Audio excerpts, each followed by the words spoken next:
अस्सलाम वालेकुम। आपको आज के प्रोग्राम में खुशामदीद। मुल्क की सियासत में इस वक्त कुछ बड़े अहम इश्यूज पर बात हो रही है। सबसे पहले तो जो कराची का इशू है और वफाक और सूबे का जो ताल्लुक है उसको लेकर बात हो रही है। कराची में हालिया बारिशों हुई, उसके बाद जो सूरत हाल है। दूसरा, मियाँ नवाज शरीफ की वापसी के हवाले से भी जो है वो बात हो रही है। ये हुकूमत का ये कहना है कि उनसे गलती हो गई जो मियाँ नवाज शरीफ को बाहर जाने दिया। अब मियाँ नवाज शरीफ वापस आएंगे या नहीं, ये भी एक अहम सवाल है। फिर FATF के हवाले से भी जो है वो बात हो रही है। सेनेट के अंदर हुकूमत जो है वो कवानीन मंजूर नहीं करा सकी और अब मामला जो है वो जॉइंट सेशन पर आ गया है। और फिर अपोजिशन की सियासत और APC पर भी बात हो रही है। ये वो इश्यूज़ हैं जिन पर आज के प्रोग्राम में बात होगी और मेरे साथ एक बड़े ही अहम मेहमान जो है वो मौजूद इन इश्यूज़ पर बात करने के लिए। साबिक वज़ीर आज़म मुस्लिम लीग नून के रहनुमा जनाब शाहिद खाकान अब्बासी साहब आज हमारे साथ प्रोग्राम में शरीक है। बहुत शुक्रिया सर, आपने हमारे लिए वक्त निकाला। मैं सर पहले ज़रा कराची के हवाले से बात कर लेते हैं। आप वज़ीर आज़म भी रहे हैं, इन मामलात को बड़ा आपने करीब से देखा है। वफाक और सूबे का जो ताल्लुक है, ये जो कराची का प्रॉब्लम है, आपकी नज़र में बतौर साबिक वज़ीर आज़म कराची का मसला है क्या? देखिए, कराची का मसला वो मैं बयान कर देता हूँ। मैं खुद कराची में था। मैं जुमेरात और जुमे को कराची में था और इस बारिश में मैं खुद भी फंसा रहा। तो मैं सबसे पहले तो कराची के लोगों की जो स्पिरिट है ना, उसको मैं ज़रूर दाद देना चाहता हूँ, उसको उसकी एतराफ़ करना चाहता हूँ कि जिन गलियों में पानी भर गया था वहाँ के नौजवान खड़े थे और लोगों को रोक रहे थे कि यहाँ पर ना आए। अच्छा, पुलिस सब जगह पर मौजूद थी, पुलिस अपना काम कर रही थी और शहरों के अंदर भी कोई परेशानी वाली बात नहीं थी। लंबे लंबे ट्रैफिक जैम हो गए थे, लेकिन लोग आराम से, कोई झगड़ा नहीं था, कोई गम गुस्सा नहीं था। बहरहाल अब इशू ये है, ये जो फ्लड, ये जो इस दफ़ा पानी भरा है, ये एक अनप्रेसिडेंटेड बारिश थी। ये दुनिया के तमाम शहर भी, अमेरिका के शहर भी भर जाते हैं, दुनिया के शहर भर जाते हैं, लेकिन कराची पाकिस्तान का, मैं उसको दिल समझता हूँ पाकिस्तान का। मईशत का भी दिल है, फाइनेंस का भी दिल है, इंडस्ट्री का भी दिल है, पोर्ट भी है। इसलिए कराची का ख़ास ख्याल रखना हम सब पे लाजिम है। 18वीं तरमीम के बाद पैसे सूबे के पास चले जाते हैं। कराची पर कितना पैसा खर्च हुआ नहीं हुआ ये तो सिंध गवर्नमेंट या जो KMC है बताएगी। अब इशू ये है कि सिंध गवर्नमेंट पीपल्स पार्टी है, KMC में हुकूमत की हलीफ जमात है। अब उनका आपस में कोऑर्डिनेशन में फुकदान नजर आता है। कोऑर्डिनेशन उनके अंदर नहीं है, वसाइल की तकसीम का मुझे पता नहीं है, लेकिन KMC हमेशा उनको वसाइल के मसाइल रहे हैं। कराची जो वाटर सीवरेज बोर्ड है वो हमेशा से नुकसान में चल रहा है, बल्कि आज भी उसकी वजह से स्टील मिल जो है वो तकरीबन 20 अरब रुपए का खजाना सिर्फ स्टील मिल के अंदर KWSB का है। तो ये तमाम मसाइल हैं, इनको हल करने की जरूरत। तो सर एक चीज तो माननी पड़ेगी, आपने कहा कराची वालों को सलाम है, कराची वाले बड़े रेजिलियंट हैं, बिल्कुल ठीक बात है, लेकिन दूसरी तरफ हकीकत यह है कि कराची के मसाइल ये आजकल के नहीं, बड़े अरसे से चल रहे हैं। उस वक्त भी थे जब आप वजीर आजम थे। तो जिम्मेदार कौन है? ये अगर काम नहीं हो सकते, कचरा नहीं उठाया जा सकता, सीवरेज का सिस्टम ठीक नहीं है, निकासी आब नहीं हो सकती, तो सर रिस्पॉन्सिबिलिटी तो कहीं पर आती है। रिस्पॉन्सिबिलिटी सबकी है, क्योंकि अगर आप ये कहें कि पहले क्या था, पहले लॉ एंड ऑर्डर का बहुत बड़ा इशू था, वो हल कर दिया गया।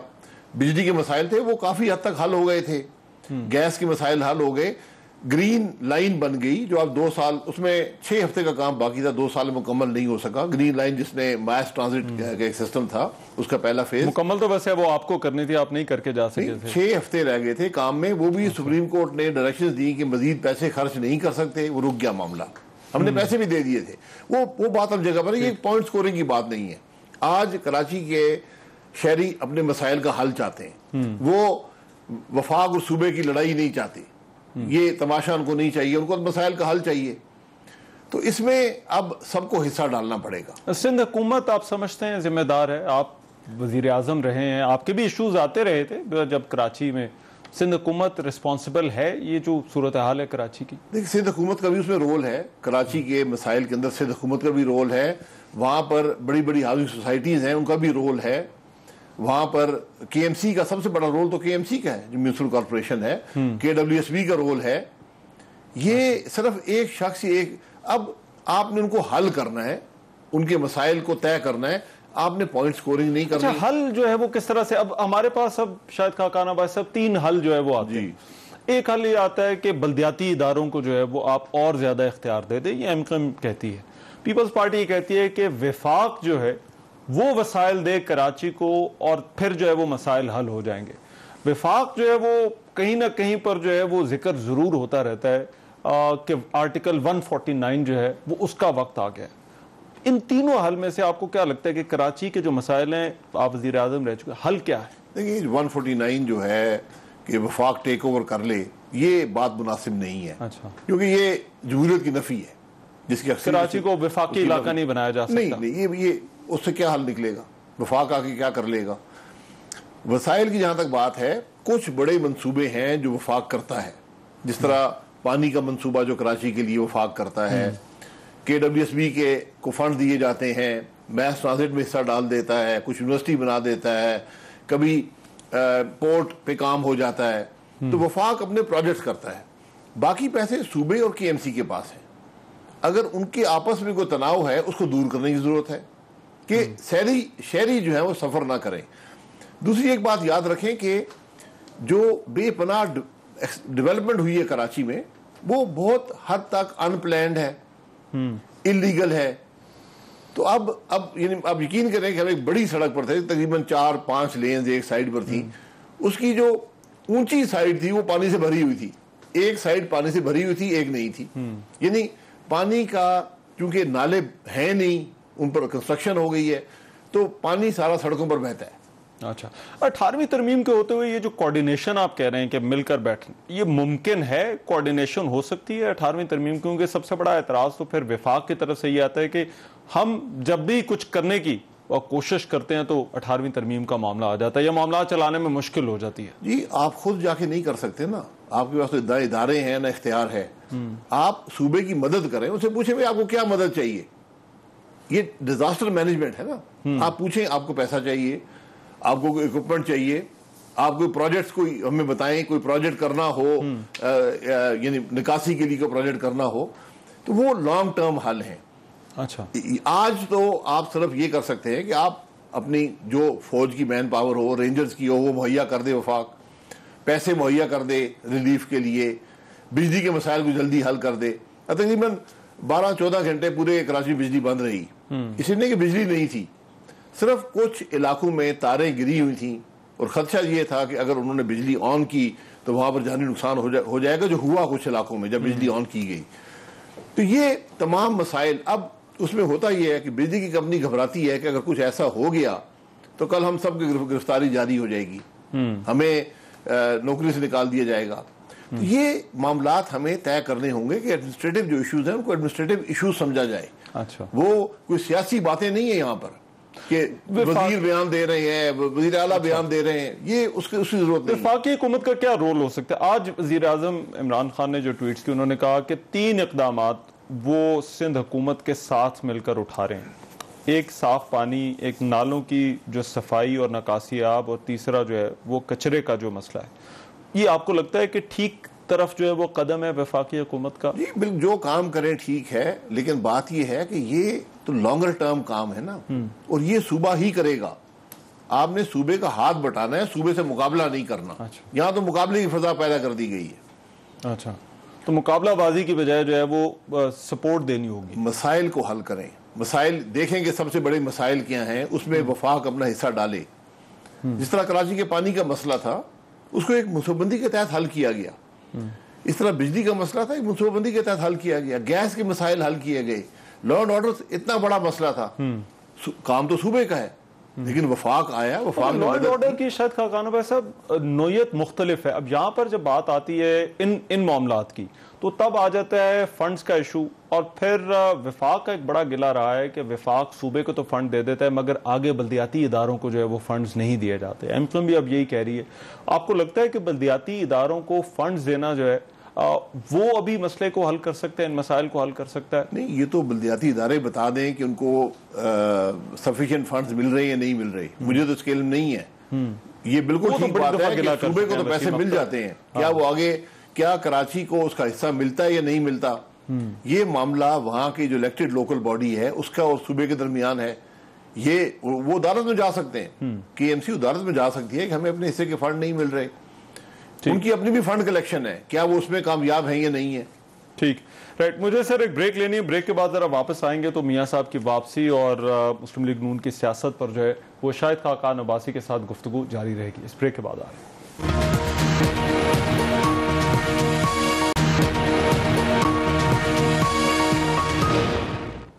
ब्रेक के बाद प्रोग्राम में एक मरतबा फिर से खुशामदीद। अब कुछ बात हो जाए मियां नवाज शरीफ की जो वापसी है और उसको लेकर हुकूमत जो है वो तनकीद करे। शाहिद खाकान अब्बासी साहब तो हमारे साथ मौजूद है, मगर सर मैं चाहता हूँ जरा पहले वजीर आजम ने भी एक इंटरव्यू दिया, उसमें उन्होंने वापसी के हवाले से जो कहा वो जरा सुने। ये हुकूमत तो अब अपनी गलती मान रही है, मगर मुस्लिम लीग नून पर भी कुछ जिम्मेदारी आयद होती है कि वो मियां नवाज शरीफ की सेहत के हवाले से, उनकी वापसी के हवाले से एटलीस्ट गवर्नमेंट को, नॉट पाकिस्तान तरीके इंसाफ मगर हुकूमत को तो जो है वो मुतमईन करे। ये क्या वजह है, क्यों अब ये कहा जा रहा है कि मियां नवाज शरीफ जो है वो कुछ रिपोर्ट्स पे रद्दोबदल करके जो है वो बाहर गए हैं? गलती क्या हुकूमत से हुई है? मियां नवाज शरीफ को बाहर जाने दिया, ये गलती है। चार टीमें हुकूमत की, हुकूमत का अस्पताल, शौकत खानम की टीम आई। आप कहते हैं रिपोर्टों में, अगर रिपोर्टों में आपकी रिपोर्टों का यही हाल है फिर ये वजारत उस्मा छोड़ दें, उन लोगों को पता करें किसने रिपोर्टें बदली हैं, उनको अंदर करें।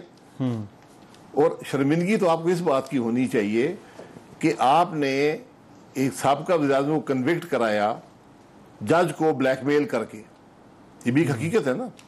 कन्विक्शन, जज ने खुद कहा कि मुझे ब्लैकमेल करके इन्होंने कन्विक्शन कराई नवाज शरीफ साहब की।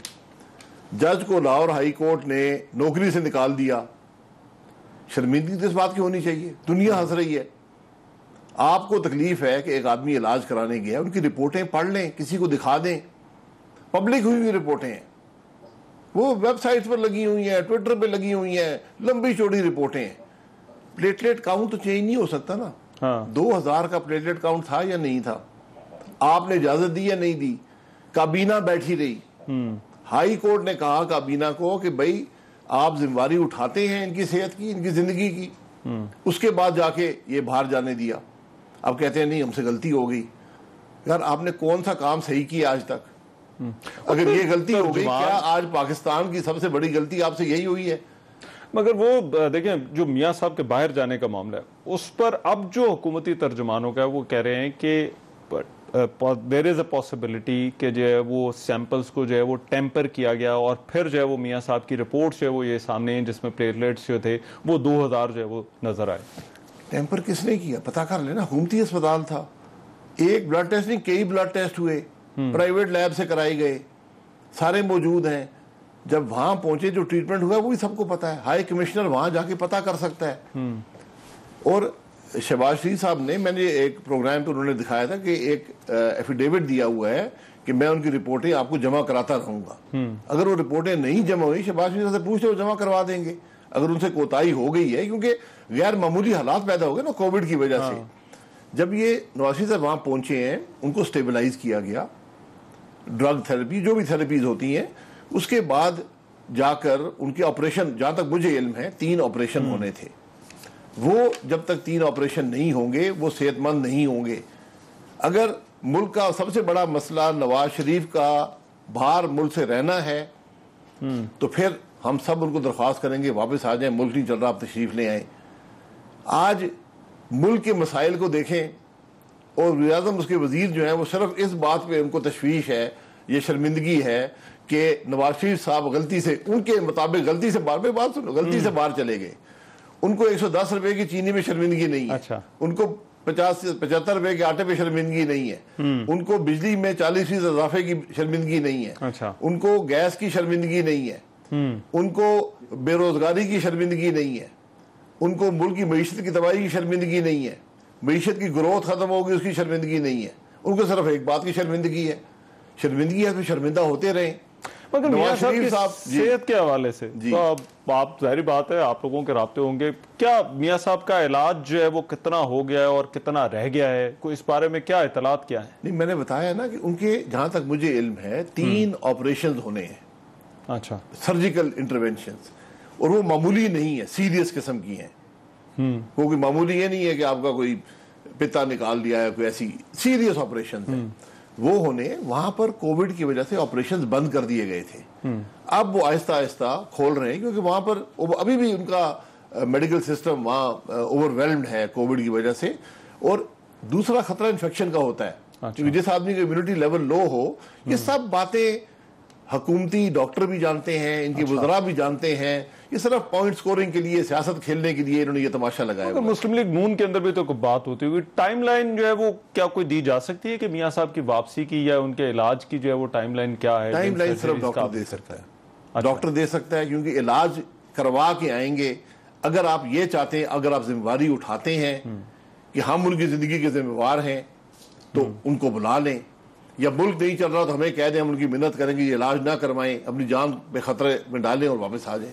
सबसे ज्यादा जो मेरा ख्याल है जिस वजह से हुकूमत को एतराज़ और तहफ़्फ़ुज़ात है वो ये कि जब मियाँ साहब की तस्वीर आती हैं और तस्वीर में वो बिल्कुल ठीक नज़र आते हैं, तो जो है वो इसलिए सवाल किए जाते हैं कि मियाँ साहब की जो है वो आप वापसी का बताएं। मियाँ साहब तो बिल्कुल ठीक है, सेहत इनकी बिल्कुल ठीक है।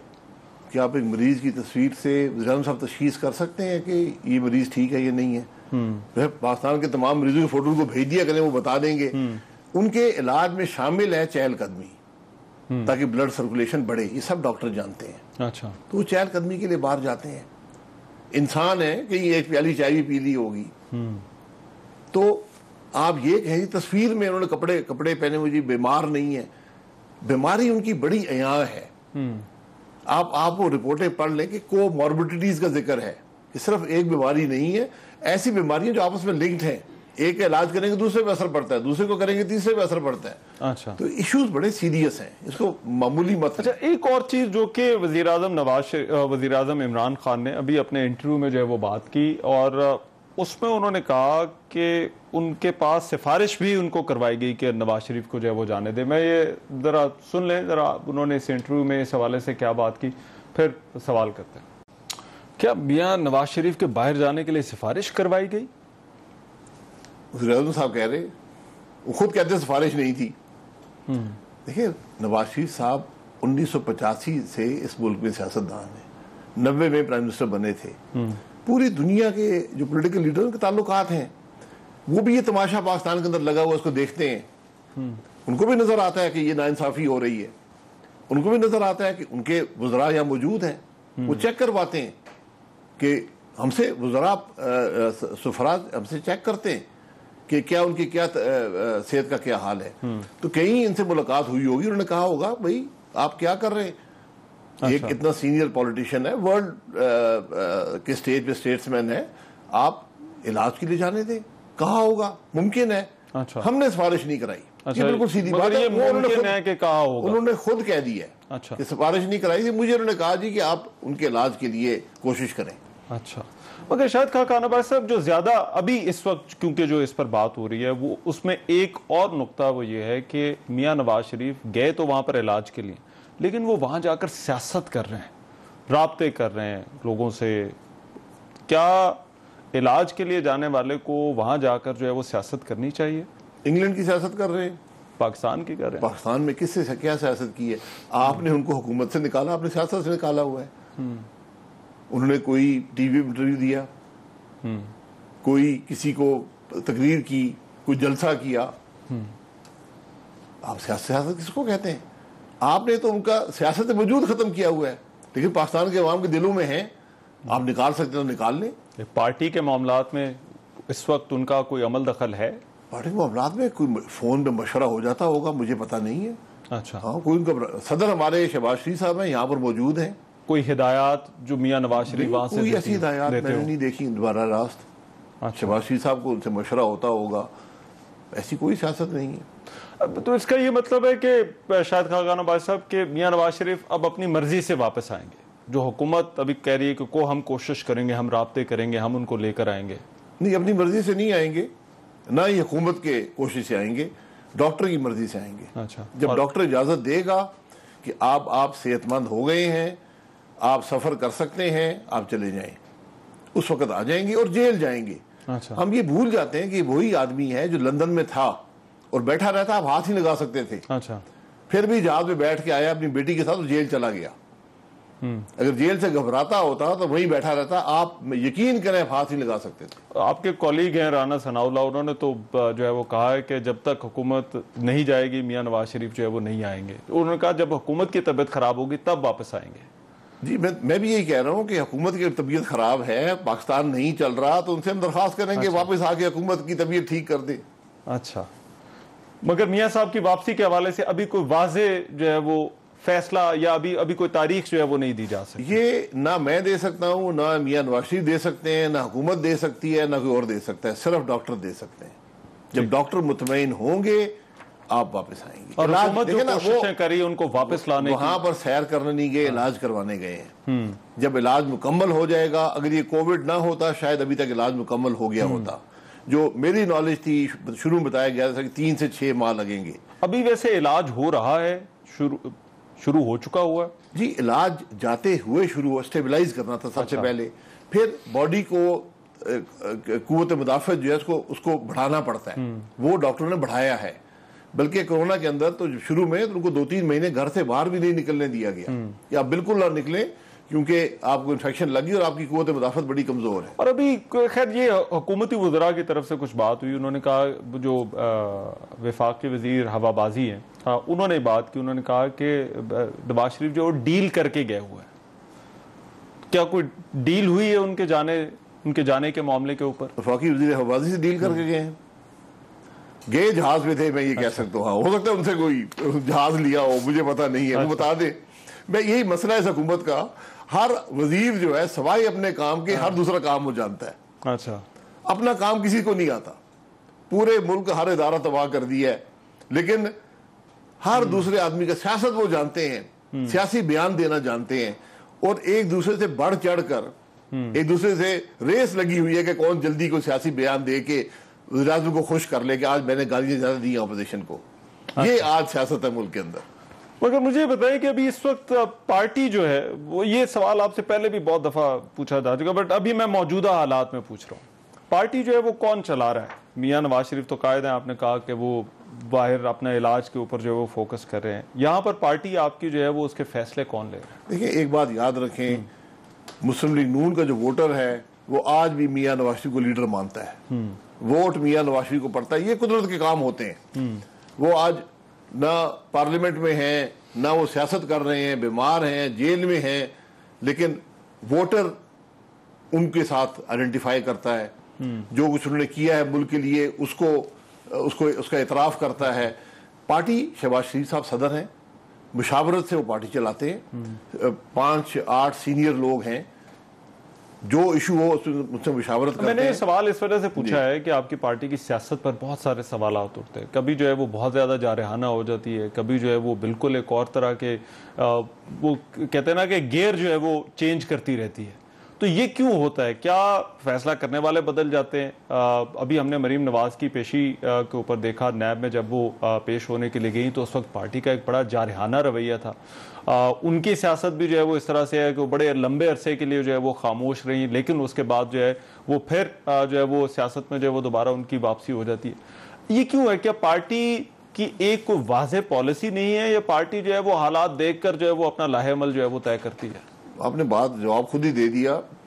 कोई गाड़ी कभी एक गियर में नहीं चलती। अच्छा। कभी पहला लगाते हैं, कभी दूसरा लगाते हैं, कभी तीसरा लगाते हैं, कि तेज रफ्तारी करनी हो चौथा पांचवा भी लगा लेते हैं। तो इसी तरह सियासत में भी हालात को देखकर फैसले करने पड़ते हैं कि आज क्या करना है, पार्लियामेंट के अंदर क्या करना है, पार्लियामेंट से बाहर क्या करना है। लेकिन अब मेरा ये ख्याल है कि एक कंसेंसस इस बात पे है कि जहां पर मुल्क के हालात पहुंच गए हैं उसके लिए जरूरी है कि अपोजिशन का एक मुत्तफिका लाएअमल हो। यानी जिस तरह ये जो एपीसी की बात है, तो हम ये समझते हैं कि इसके बाद जो अपोजिशन है वो मुल्की मामलात में कम से कम एक लाएअमल बना ले और उस पर अमल करे। उससे ही अवाम की मसाइल का कोशिशें तो आप लोग कर रहे हैं एपीसी बुलाने की, क्यों नहीं अभी तक जो है वो बुलाई जा सकी एपीसी? नहीं, एपीसी का वक्त महर ईद के बाद था। अब महर इस महीने सितंबर में मुझे उम्मीद है कि एपीसी हो जाएगी। उसमें हर जमात का अपना एक व्यू पॉइंट था कि इसका एजेंडा क्या होना चाहिए, क्या बातचीत होनी चाहिए। अब मेरा ख्याल है वो तमाम बातें मुशावरत के बाद एक जगह पहुंच जाएंगी और मुझे उम्मीद है कि एपीसी इस महीने हो जाएगी, क्योंकि एपीसी से ही एक मुतफिका लाएमल जो है अपोजिशन का सामने आ पाएगा। मौलाना फजलुर रहमान को आप लोगों ने मना लिया है? जी, मौलाना साहब देखिए, सियासत में बातचीत चलती रहती है, तहफ़्फ़ुज़ात का इजहार भी होता है। मौलाना साहब ने तहफ़्फ़ुज़ात का इजहार किया, उनसे मीटिंग्स भी हुई। उन्होंने अपना एक जो छोटी जमातें हैं पार्लियामान से बाहर, उनकी एक मीटिंग बुलाई हुई है, वो वहाँ पर मुशावरत करेंगे और मेरा ख्याल है कि सब इकट्ठे मिलकर एपीसी में शामिल होंगे। मगर जो छोटी जमातें हैं उनके एतराज़ात तो हैं, वो तो हमने पार्लियामान के अंदर भी देखे, वहां पर भी जो बड़ी सख्त बातें हुई।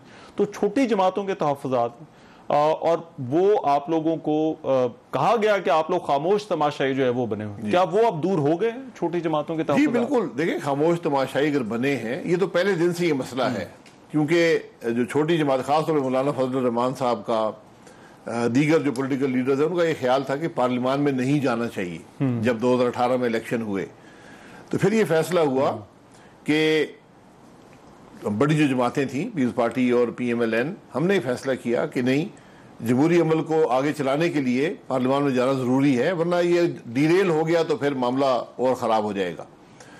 अब बात जो है, हम ये समझते हैं कि शायद जो मौलाना साहब का जो मौक़िफ़ था उसके अंदर वज़न ज़्यादा था।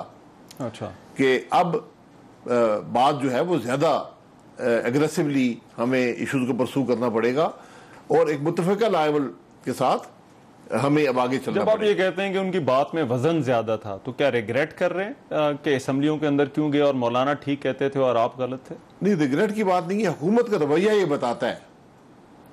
जो हुकूमत का रवैया रहा है 2 साल में पार्लियामान के बारे में, जमहूरियत के बारे में, अपोजिशन के बारे में, वो ये बताता है कि शायद, ये मेरी ज़ाती राय है कि शायद मौलाना साहब का जो मौक़िफ़ था वो ही अपनाना चाहिए था। ये मेरी ज़ाती राय है। असेंबलियों में आप ज़ाती राय है कि असेंबलियों में नहीं जाना चाहिए था। असेंबली में ना जाते तो शायद आज मुल्क के हालात मुख्तलिफ होते। एपीसी के हवाले से आप तो बड़ी जमात है ही, मगर आपके साथ पीपल्स पार्टी भी है। पीपल्स पार्टी ऑन बोर्ड है आपके साथ एपीसी के मामले पर? जब आप ये, क्योंकि आपने कहा कि इस महीने जो है वो हो सकती है, तो वो ऑन बोर्ड हैं इस पर?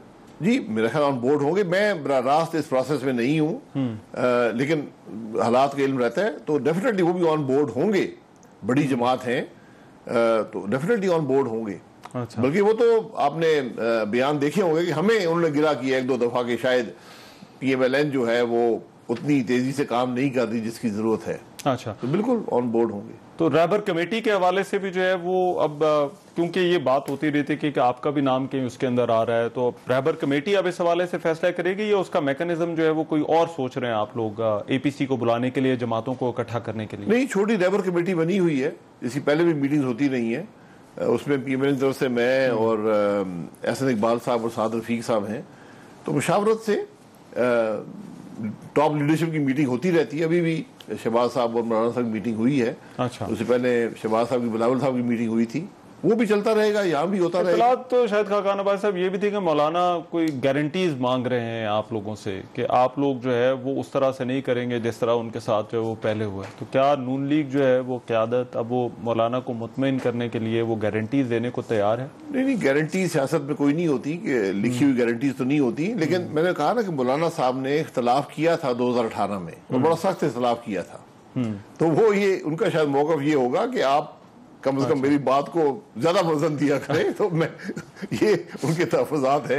अच्छा, अब अपोजिशन लीडर तो शहबाज शरीफ साहब है, जो मुस्लिम लीग नून से हैं, आपकी पार्टी के सदर भी हैं, तो फिर मेजबानी के हवाले से क्या मुस्लिम लीग नून जो है वो लीड करेगी? जी, मुस्लिम लीग नून कर लेगी। अच्छा जी, लास्ट टाइम जो हुआ था वो फजलुर रहमान साहब ने किया था, तो इस बार मुस्लिम लीग नून कर लेगी। ये बामी मुशावरत से फैसला हो जाएगा। अच्छा, ये तो मेजबानी के शर्फ होता है, इसमें तो कोई ऐसी पॉलिटिकल बात नहीं है। ठीक, मुझे सर एक ब्रेक लेनी है, ब्रेक के बाद कुछ और इश्यूज, क्योंकि FATF वाला मामला जो है वो पार्लियामान के अंदर बहुत अहम है कि FATF के मामले पर हुकूमत और अपोजिशन के दरमियान जो खलीज है, उस हवाले से शायद खाकान अब्बासी साहब क्या कहते हैं इस ब्रेक के बाद।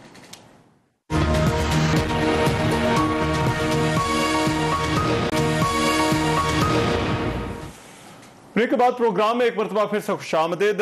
FATF के बिलों के हवाले से हमने देखा कि वो बिल जब सेनेट के अंदर गए तो वो सेनेट से हुकूमत उन बिलों को मंजूर ना करा सके। और उसके बाद वज़ीर-ए-आज़म इमरान खान ने कुछ ट्वीट्स भी की जिनमें उन्होंने अपोजिशन पर इल्ज़ाम लगाया कि अपोजिशन जो है वो NRO मांग रही है और ये कौमी मफादात के बरखिलाफ है।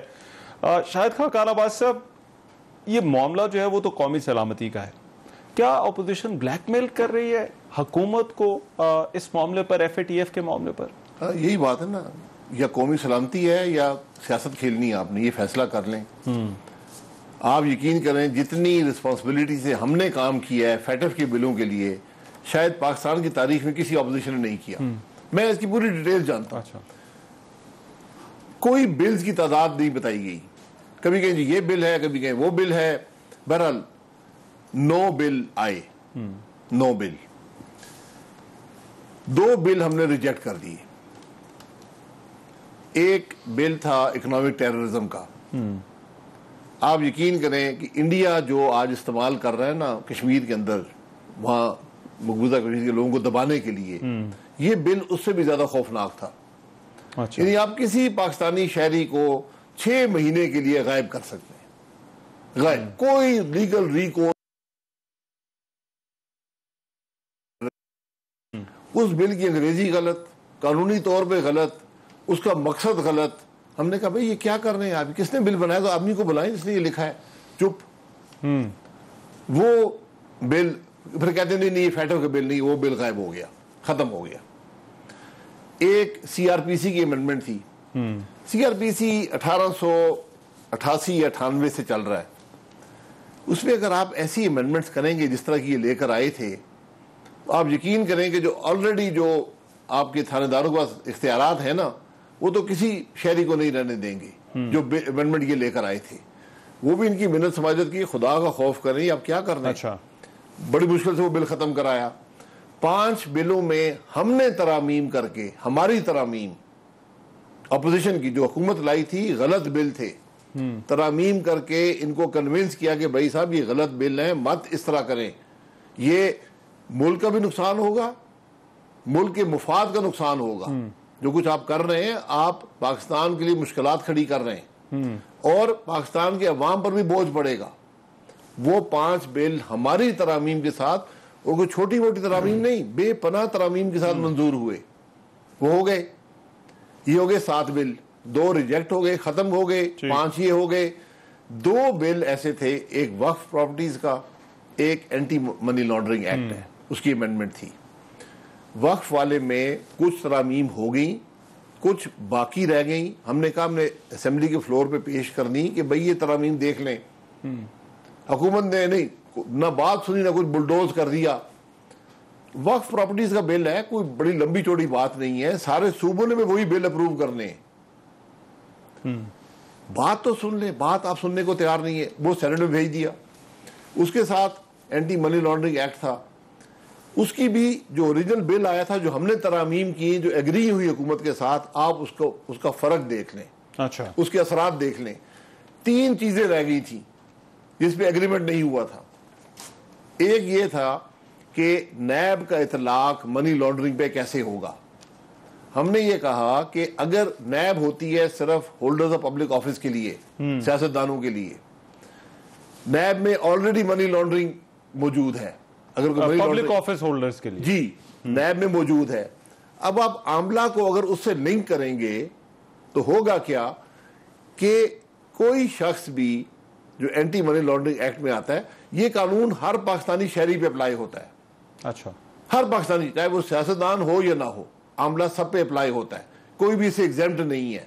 लेकिन जब आप उसका लिंकेज क्रिएट करेंगे नैब के साथ, और ये 2010 के कानून में मौजूद था, उसमें गलत पास हुआ था, हमने उसको भी कहा था, तो फिर क्या होगा कि फिर नैब जो है वो किसी भी शहरी को पकड़ के सियासतदान के साथ जोड़ के नैब के अंदर ले जाएगा और नैब के जो काले कवानीन है उसके तहत प्रोसिक्यूट कर देगा। ठीक। हमने कहा कि नैब मौजूद है पब्लिक ऑफिस होल्डर्स के लिए, मनी लॉन्ड्रिंग हो, ये जो आमला है एंटी मनी लॉन्ड्रिंग एक्ट है। ज्यादा तो एतराज आप लोगों का मनी लॉन्ड्रिंग के हवाले से जी, तो, और मनी लॉन्ड्रिंग के हवाले से ये कहा जा रहा है कि आप अपनी क़यादत के जो केसेस हैं उनको बचाने के लिए जो ताल्लुक ही नहीं है। हमने सिर्फ ये कहा कि आप मनी लॉन्ड्रिंग कि एक्ट में नैब को मत लेकर आए, नैब इंडिपेंडेंटली ऑपरेट करता रहे। ये AMLA जो है तमाम पाकिस्तानी शहरियों के लिए है, इंक्लूडिंग हमारी लीडरशिप, उनकी लीडरशिप जो भी मनी लॉन्ड्रिंग करे। दूसरी शिक ये थी कि उसके अंदर जो शिकें थी वो नॉन कॉग्निजेबल थी, यानी अगर आपने अरेस्ट करना है तो आपने जाके वारंट लेना होगा कोर्ट से। बिल्कुल ठीक। उनको नॉन कॉग्निजेबल कर दिया, किसी आदमी को किसी बहाने से किसी वक्त उठा ले। ये काले कवानीन कानून तो आज उजरत में बना देते हैं, इसकी कीमत पूरा पाकिस्तान, हर पाकिस्तानी शहरी अशरों तक अदा करता है। ये बात उनको समझाने की कोशिश की, प्राइवेटली रिक्वायरमेंट है FATF की, तो फिर ये कौमी सलामती का मामला जिसको कहा जाता है, फिर इसमें आप लोग रुकावट क्यों डाल रहे हैं? नहीं, हमने कहा ना भाई FATF की रिक्वायरमेंट से ले आए। अच्छा, हमने ये सिर्फ ये नहीं है, दूसरे बिलों में भी ये बातें थी। हमने कहा भाई आप दिखाएं तो सही FATF क्या मांग रहे हैं। आप ये कह रहे हैं कि ये बिल आप लोगों ने इस वजह से सेनेट के अंदर जो है वो डिफीट हुए? जी बिल्कुल, सेनेट में डिफीट चले भी कि उस वक्त तो वो डॉक्टर वसीम ने को बात की जिसको वापस लेने के लिए ऑपोजिशन ने शोर मचाया, और उसके बाद माहौल ऐसा हो गया कि ये बिल जो है वो सेनेट के अंदर से नहीं निकल। नहीं जी, सेनेट में ऐसी कोई बात नहीं हुई। ये बिल कौमी असेंबली से पास हो गए, सेनेट में गए। अब सेनेट ने कहा कि कमेटी में भेज दें ताकि जो तरामीम है, डिस्कशन है, वहां पर होगा। हुकूमत ने कहा नहीं, हम यही उसको पास करेंगे। मेरी बात सुन ले मेरे। देखिए, तरीका ये होता है, जब बिल एक हाउस में आता है, उस हाउस का राइट है कमेटी में भेजे। कमेटी इसलिए बनी होती है, वो डिबेट करती है बिल को। ये जो मैंने बातें की है वहां पर बैठ कर तय हो जाती। अच्छा, वहां से बिल पास हो गया, यहाँ आता है। उन्होंने कहा नहीं हम अभी करेंगे। मोशन मूव हुआ कि बिल को अभी कंसिडर किया जाए। मोशन डिफीट हो गया। मोशन ये डिफीट हुआ कि बिलों को कंसिडर ना किया जाए, इनमें वोटिंग ना करवाई जाए। डिफीट हो गया। चेयरमैन सेनेट ने, जिसका कोई प्रेसिडेंट नहीं है, उस पर फिर भी वोटिंग करा दी और बिल डिफीट हुए। चेयरमैन सेनेट ने तो कहा कि उन्होंने अपनी डिस्क्रिशनरी पावर यूज की, मगर बाबर अवान साहब जो कि मुशीर है, उन्होंने कहा कि तो इस पर तो मीटिंग्स बहुत सारी हुई थी, और मीटिंग्स के बाद जो है वो यहाँ पर लाए, और FATF की रिक्वायरमेंट है कि इसको आप डिले नहीं कर सकते, जो हमारी डेडलाइन है। ऐसी कोई बात नहीं है। मीटिंग्स हुई, मैंने बता रहा हूं ना। हमने तरामीम दी, ये 3 बातें रह गई थी, अभी बातचीत हो रही थी कि इन 3 चीजों को कैसे हल किया जाए। हमने कहा कि अगर ये FATF की रिक्वायरमेंट है कि नॉन कॉग्निजेबल को कॉग्निजेबल कर दें, यानी किसी आदमी किसी वक्त उठा लें, हमें दिखा दें। अगर उसमें लिखा हुआ है कि नैब का इतलाक यहां पर भी होगा, वो भी दिखा दें। ये दोनों चीजें कोई नहीं दिखा सकता। वारंट के हवाले से जो फरूक नसीम साहब ने बात की, आप उससे एग्री नहीं करते? उन्होंने कहा कि ये तो पहले ही प्रोविजन मौजूद है। नहीं है। देखिए, पूरी उसकी सेक्शन 16 जो है, जो नॉन कॉग्निजेबल को आप ओमिट कर रहे हैं और 21 में चेंजेस कर रहे हैं, ये अभी नॉन कॉग्निजेबल है। ओपन लीगल को आप कॉग्निजेबल कर रहे हैं। जो चीज मौजूद है वो 2010 में नैब का इतलाक है। ठीक है, हम कह रहे हैं ये गलत है। उस वक्त भी हमने कहा था ये गलत है, ये मत करें, इससे नुकसान होगा, इससे किसी को फायदा नहीं होगा, पाकिस्तान के अवाम को नुकसान होगा। नैब के अंदर एंटी मनी लॉन्ड्रिंग मौजूद है। आपने किसी तो नैब अगर मनी लॉन्ड्रिंग को देख ले तो उस पर ऑपोजिशन को क्या एतराज है? एतराज ये है कि आप किसी बिजनेसमैन को, किसी भी आपको नैब उसके अंदर पकड़ के अपने पास ले जाएगी। आपको नैब के कानून के तहत एंटी मनी लॉन्ड्रिंग, मुझ पे तो इतलाक हो रहा है ना, मेरी जात में फर्क नहीं पड़ रहा, फर्क तो आपको पड़ेगा जब नैब के कानून का आप पे इतलाक शुरू हो जाएगा। मगर इससे पहले भी शायद खाकान भाई साहब तजावीज तो आई थी। जो बिल आपने कहा कि 7 पहले बिल आए थे, उस वक्त भी हमने देखा कि ऑपोजिशन की तरामीम आई, तरामीम जो है वो मंजूर हो गई। इन 2 बिलों पर जो है वो इस कदर मसला जो है वो क्यों आ रहा है? क्या हुआ कि पहले जो बिल थे वो मंजूर हो गए, अब जो 2 रह गए ये मंजूर नहीं हो सकते? जी, क्योंकि आप बात नहीं करते। आपने जबरदस्ती करना चाहिए, जबरदस्ती तो नहीं होगी। हमारा काम है पाकिस्तान के अवाम का दिफा करना, हम करेंगे। जो हमारी बिसात है, कम से कम बिल बेशक डिफीट हो जाए, हकीकत तो अवाम के सामने आ जाएगी ना कि बात क्या हो रही है। ये हमारा काम है कि गलत बिल मत पास करें। गलत कानून पास करना, उजरत में कानून पास करना, ये इससे बड़ी खराबी कोई नहीं। क्या पाकिस्तान का ग्रे लिस्ट से निकलना वो पाकिस्तान के मफाद में नहीं है? और हुकूमत तो अभी भी ये कह रही है कि ये तो PMLN का दौर हुकूमत था जिसमें पाकिस्तान जो है वो ग्रे लिस्ट में गया था। देखिए, ये इन बातों में ना जाएं तो बेहतर है। अच्छा, ये सेंसिटिव बातें हैं, ये पब्लिक में डिबेट इन पे नहीं होती। मैं इन सब से बेहतर, जो आज हुकूमत में सबसे बेहतर FATF को जानता हूँ कि क्या मसाइल हैं, उनके हल क्या हैं।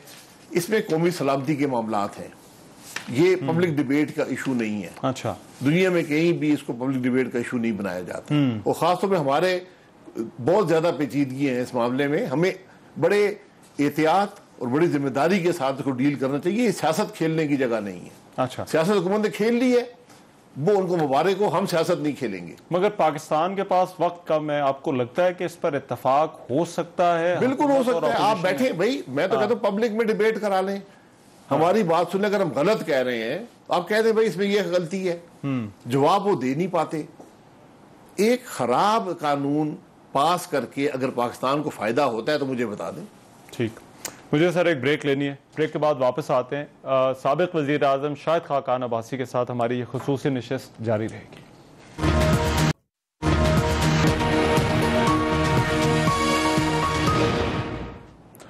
ब्रेक के बाद प्रोग्राम में एक मरतबा फिर से खुशामदीद। साबिक वज़ीर आज़म शाहिद खाकान अब्बासी के साथ हमारी आज की ये खुसूसी नशिस्त है। शाहिद खाकान अब्बासी साहब, हमने देखा कि वज़ीर इत्तलात व नशरियात शिबली फराज एक पर्चा लहराते रहे, एक पेपर लहराते रहे, उन तरमीम का जो आप लोग चाहते हैं नैब के हवाले से, और इसलिए चाहते हैं कि आपको अपने केसेस के अंदर जो है वो रिलीफ मिल सके। शिबली फराज साहब मेरे छोटे भाई हैं, उन्होंने कभी पढ़ा है वो क्या लिखा हुआ है? किसी ने दे दिया, जाके मिनिस्टर इंफॉर्मेशन है, बोलना शुरू कर दिया। 35 तरामीम, 35 तरामीम नहीं, 115 से ज्यादा तरामीम है। अच्छा, ये वो तरामीम है जो कौमी असेंबली की स्टैंडिंग कमेटी में मार्च में पेश की गई। उसके बाद अप्रैल में एक बिल की सूरत हुकूमत के हवाले की गई कि ये काम आप करेंगे तो नैब ठीक होगा, अकाउंटेबिलिटी का प्रोसेस सफर नहीं करेगा। ये सब वो बातें हैं जो सुप्रीम कोर्ट की ऑब्जर्वेशन है मुख्तलिफ केसेस में, खास तौर पे साद रफीक साहब के केस में। उन्होंने कहा कि ये आप किस किस्म का कानून है, इसमें तब्दीली करें। ये ओपनली लिखा हुआ है। काउंसिल ऑफ इस्लामिक आइडियोलॉजी की क्लियर डायरेक्टिव्स हैं कि ये इस्लामी तालीमात से मुतसादिम है। जो प्रिंसिपल ऑफ नेचुरल जस्टिस है उससे मुतसादिम जो चीजें हैं, हमने इसका मुसवदा बनाकर अप्रैल में हुकूमत के हवाले किया था। अभी जब ये फेडअप के बिल चल रहे थे, हुकूमत ने कहा जी हम नैब में भी तरामीम कर, हमने कहा ठीक है, आप मुसवदा ले आए। मुसवदा हुकूमत की तरफ से कहा गया कि नैब में तरामीम करनी, हुकूमत तरफ से कहा गया कि हम फेडअप के बिलों के साथ नैब के अंदर भी तरामीम करना चाहते हैं। हमने कहा जी अच्छी बात है, हम तो पहले आपसे कह रहे हैं। अच्छा, आप ये कह रहे हैं ये तजवीज पहले हुकूमत की तरफ से? जी बिल्कुल, हुकूमत बिल लेकर आई। हुकूमत जो कमेटी बनी थी सारे दोनों हाउसेज की, उसमें बिल लेकर आई। हमने कहा जनाब ये बिल तो फजूल है, ये तो कोई मसला हल नहीं करता, बल्कि उसके अंदर दो बड़ी खराबियां थी। अच्छा, उसके अंदर कानून शहादत की मुकम्मल नफी थी उस कानून में, यदि कानून शहादत अप्लाई ही नहीं करेगा नैब को, आप जो मर्जी कागज जमा करवाते रहे। अच्छा, और दूसरा उसमें यह था कि जो चेयरमैन नैब है और वाइस चेयरमैन है, इनकी मुद्दत मुलाजमत में जितनी तोसी कर ले हुकूमत की मर्जी है। हमने कहा जनाब ये आप लेकर आए। उन्होंने कहा नहीं, शिकवार बहस कर लेते। अच्छा, ये 5 वजीर थे, 4 लोग अपोजिशन के थे, या 5 लोग थे अपोजिशन के, बैठे 6 लोग, 3 पीपल्स पार्टी के थे, 3 पीएमएल। हम बैठे, शिकवार के हर सेक्शन को डिस्कस किया जाए। फारूक नाइक साहब ने अपने नोट्स बनाए हुए थे, और वो नोट्स वही थे जो अप्रैल के बिल वाले थे। उन्होंने हर शिक को अलहदा करके नोट्स बनाए। अच्छा, वो 5-6 कॉपीज लाए हुए थे। उन्होंने एक कॉपी या 2-3 कॉपी हुकूमत के हवाले कर दी कि बहस में आसानी हो। मैंने वहां भी उस वक्त कहा, 2 बातें मैंने कही। मैंने कहा कि जनाब फेटफ की बिल अलहदा चीज है, नैब का बिल अलहदा चीज है, आपस में कोई ताल्लुक नहीं है। अच्छा, मैंने मुंह पे कहा, इन सब ने मुझे कहा गया कि आपने बहुत बड़ी बात कर दी है। मैंने कहा जी ये मेरी पार्टी का मौकफ है। दूसरी बात मैंने उसे कहा कि ये जो मुसवदा दिया है, ये कागजात दिए हैं, ये नोट्स हैं फारूक नाइक साहब के, ये प्रपोजल नहीं है, ये बिल नहीं है, ये आपको दिए गए हैं कि बहस में सहूलत हो। और ये मैंने भी देखे, मैंने भी इसकी कई शिकों से मैं भी एग्री नहीं करता। मैं कुछ को काटना चाहता हूं, कुछ को तब्दील करना चाहता हूं। जब बहस होगी तो तब्दील हो जाएंगे। हर एक शिक पर बहस हुई, और मैंने ये भी वहां बात कही, मैंने कहा ये ना हो फारूक नाइक साहब, ये सब आपके दोस्त हैं, ये कल जाकर यही कागज आपकी लहराएंगे और कहेंगे जी कि ये एनआरओ मांग रहे हैं और ये जी ब्लैकमेल कर रहे हैं। आप यकीन करें 6 घंटे भी नहीं गुजरे थे इस मीटिंग को कि यही बात हुई। अपोजिशन या मुस्लिम लीग नून नैब पर कोई एनआरओ नहीं चाहती। एनआरओ कोई दे सकता है, एनआरओ होता क्या, इन बुजुर्गों से पूछे एनआरओ होता क्या है। एनआरओ एक आमिर ने एक ऑर्डिनेंस निकाला था, उसके तहत वो ब्लैकमेल करता था पॉलिटिशियंस को कि तुम रिलीफ ले लो, जान छुड़ा लो। मेरे खिलाफ खुद एक केस था, मुझे जज ने कहा जी एनआरओ आगे, आप एनआरओ ले ले। मैं एनआरओ नहीं लेता हूं। अच्छा, मुझे सर वक्त कम है, मैं जाते जाते एक सवाल और करना चाहता हूं। आपके एक बयान का चर्चा रहा खलाई मखलूक के हवाले से, फिर एहसन इकबाल साहब का एक हालिया बयान आया कि रियासती इदारों का जो कुछ हो रहा है, जो उनके केसेज हैं, उसमें कोई किरदार नहीं। क्या मुस्लिम लीग नून का बयानिया अब बदल गया? बयानिया कभी नहीं बदला। बयानिया बड़ा सीधा है कि मुल्क आइन और कानून के मुताबिक चले, जिसके इख्तियारात हैं वही उनका इस्तेमाल करे जो आइन कहता है, और पाकिस्तान की अवाम की राय का एहतराम होना चाहिए। अच्छा। जो हमारा वोट को इज्जत दो का नारा है, उसके बगैर मुल्क नहीं चलेगा। और आज 2 साल बाद ये बात साबित हो गई है कि जो हमने कहा था, अगर आप पाकिस्तान के अवाम की राय का एहतराम नहीं करेंगे तो फिर वही हालात होंगे जो आज। जो खलाई मखलूक और रियासती इदारों के हवाले से बातें की जाती थी, क्या आज आपको लगता है कि वो बातें नहीं करनी चाहिए? देखिए, बातें खलाई मखलूक, कोई भी खलाई मखलूक कहा जाता है। महकमा ज़राअत हुकूमत के वज़ीर ने